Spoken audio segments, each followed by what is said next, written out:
So today we're going to take a look at the 1911. Here's a Colt 1911 that we'll look at. This one is by Rock Island Armory, and this one is from Para Ordnance. This is the Slim Hog. This is the one that I carry. Let's dive into these guns and why they're so awesome.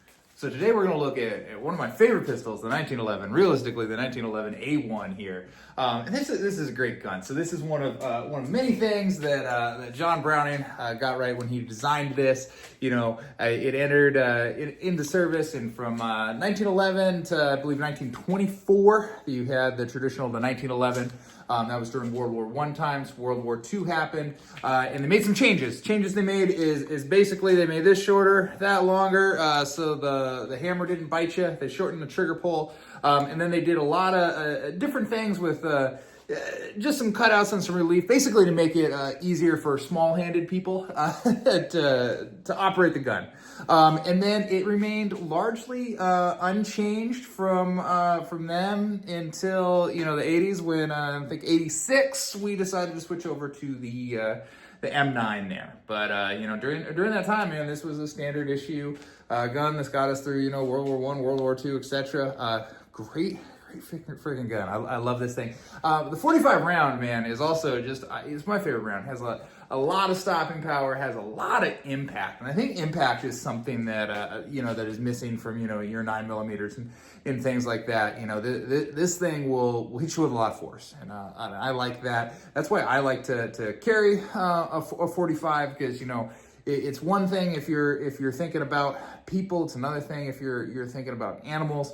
It's even another thing if you're thinking about you know, cars and engine blocks and all sorts of things. So, you know, I think this is just a good all-around gun with a good all-around round. What we'll do is we'll take a look at this one. This is my Colt Performance Center 1911A1 here. And it has the engraving done at Altamont by the Merlin Enright. This is a fantastic gun. This was my 40th birthday present to myself. It might look a little familiar.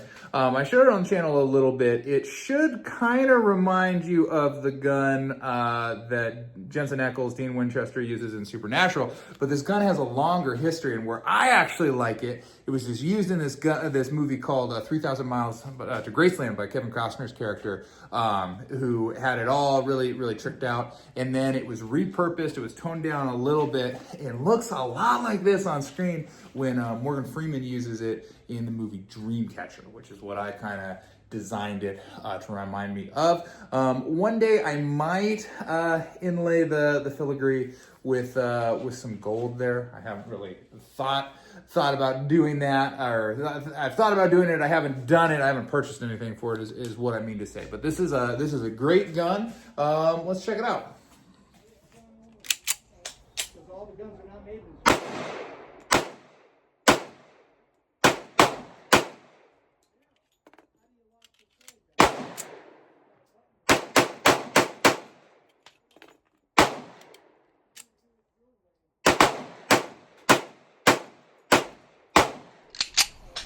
all the guns are not made in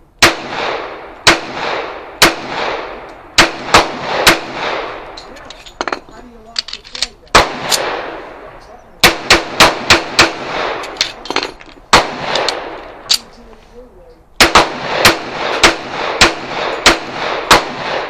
So depending on how good your eyesight is in that video, I was shooting a little low, but pretty much right on the center line, even when I was shifting over. This gun has a fantastic trigger. That Performance Center is just incredible. This is great, just right out of the box. Now, this gun, I won't tell you what I paid for it, because like I said, I kind of went ham on it a little bit. You only turn 40 once. There is this 1911 by Rock Island Armory, which is, you know, kind of a budget one. I love blue, so I love blue grips. I think blue black looks pretty good. This one is not as nice. Trigger pull is nowhere near as good. You can see how much kind of slop that has in there off the bat, and that does make me, especially when I'm, you know, moving, pull a little bit. So I get off center a little bit, but let's check this one out.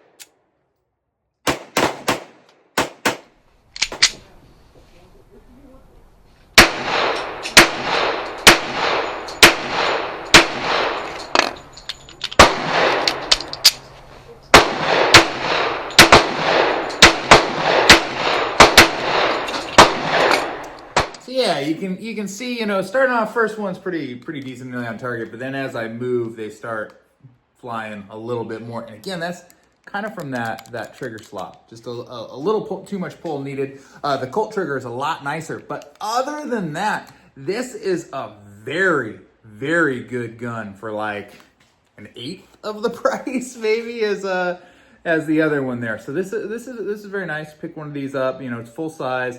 Everything here is single stacked. The 1911, it is a single action trigger, and it is recoil operated hammer. Hammer is back there, so basically you pull the trigger, bullet goes out there. Every action, equal opposite reaction. That means force goes back that way against the slide from that gas, cocks that hammer back. I also, show you one more here. I got my Para Ordnance, my Slim Hog. So this is a compact 1911, but what I like about these is they use the same clips, right? So, you know, if I got my 1911, you know, here, I've got the clip in, right? I go right over here to my Para Ordnance.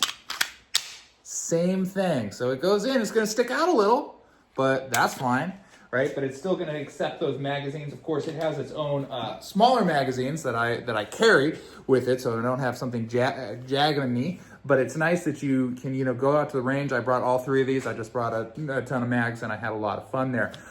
This one I really like as a carry gun. One of the things that I find nice is it has this thumb safety here that I can pick up, so I can have the hammer back when I'm carrying. This is how I carry, and I keep this safety here. A lot of safety features on this gun. I gotta depress that pad, right? But even with that pad depressed, trigger's not gonna go anywhere until I get that thumb down. So that's just part of my drawing motion. As I pull it out, I'm coming in here. I know that, you know, some people might consider that to be overkill, but man, I feel safer doing it. I also like how this strap here is kind of cupped into the hammer, so this feels very comfortable to carry. Some of the ones that come out straight, you know, you got a little burr there and a little area where it can kind of pinch you here. But there, and then the trigger on this one is very nice. This is closer to that Colt trigger. There's a tiny bit of play in there, but not too much. Another thing to note is I did post a video on this gun, and I took it out to the range after a full day of shooting. I was like, oh, I'm gonna pull this out. I'm gonna shoot a couple bullets for YouTube here. And it was when I was recovering from hand, foot, and mouth. And man, this just jumped all over. 45 is a big round when it's coming out of a little gun like this.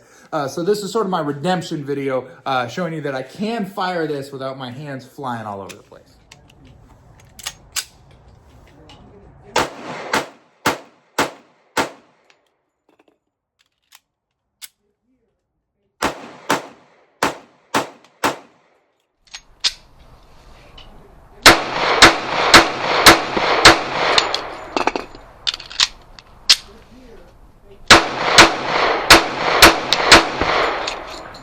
So better groups with this guy, but I do shoot this one a little bit more frequently as a carry gun.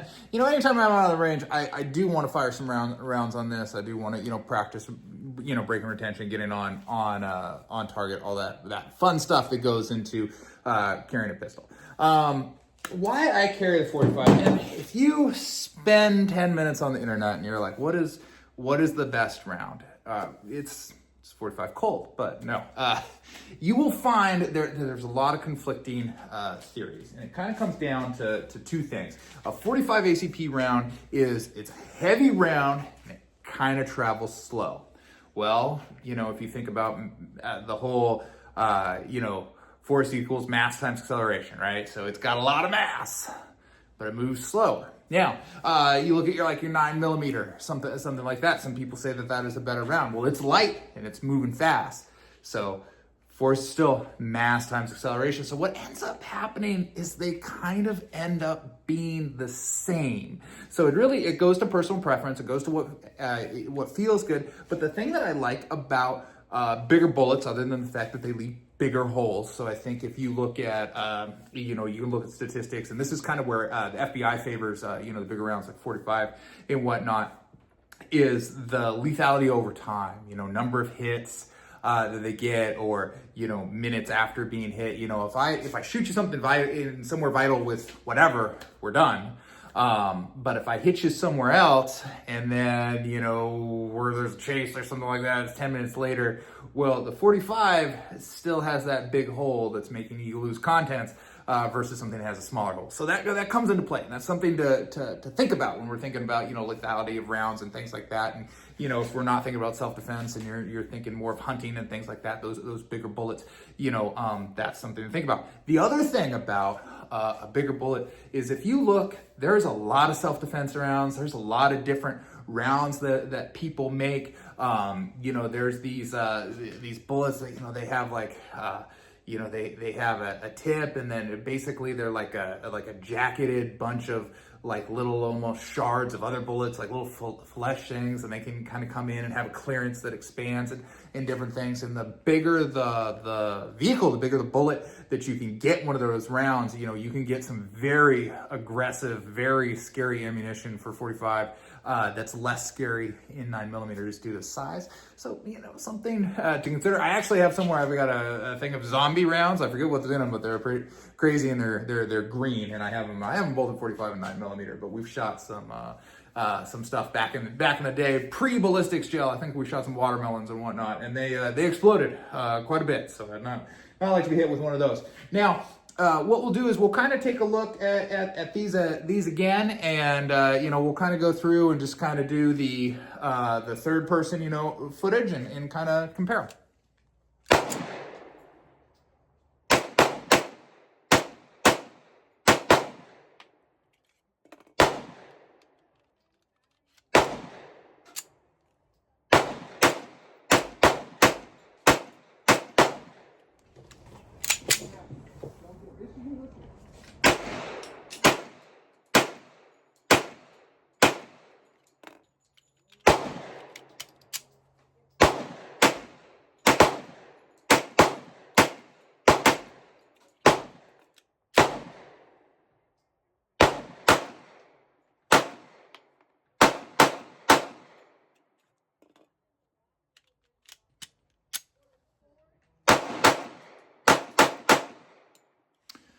Now, I am not a marksman, and I don't want to, you know, purport to be one. I do enjoy shooting quite a bit. I preface this because we'll get into some first-person shooting, and I'm shooting low, but that is okay. One of the things that I like to think about when I'm shooting, if I'm on the paper, yeah, that's a good hit for, you know, in the type of range that self-defense situations transpire at, right? I always like holding two 1911s because it makes me feel like Bruce Willis in that great movie Last Man Standing, which is one of the only movies where you see a hero, you know, he's you know, firing, you know, guns akimbo, he's doing the two guns, and then he has to reload both, and Bruce Willis does a great like reload of two guns in that movie. It's really cool.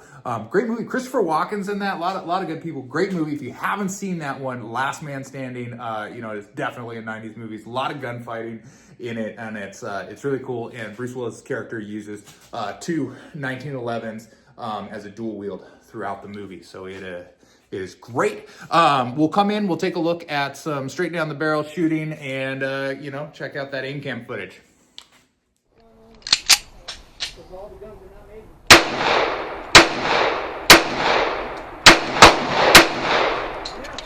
How do you lock the plate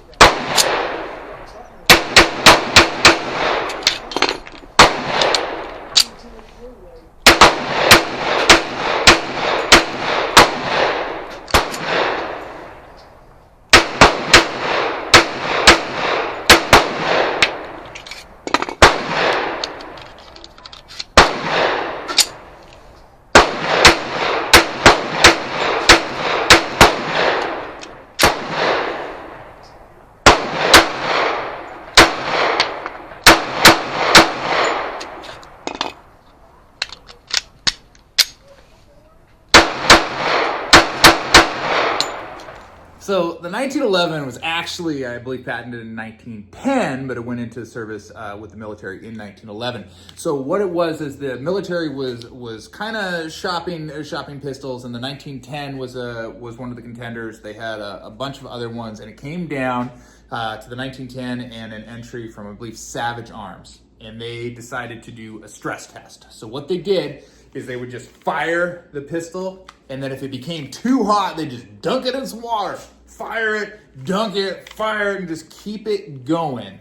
And they went for 6,000 rounds. 1911, 0 failures. And that is one of the reasons that I think it is such a cool gun. It's got a great history. It just looks friggin' slick, man. I love it. Again, this is Merlin Enright's engraving on there from Colt Altamont there. And again, this one's Performance Center. This is fantastic gun. I love this. I shoot this in Wild Bunch for cowboy action. That's why if you notice in my videos, like everything's 5, you're like, why does he always shoot 5? Well, that's how it is for cowboy action.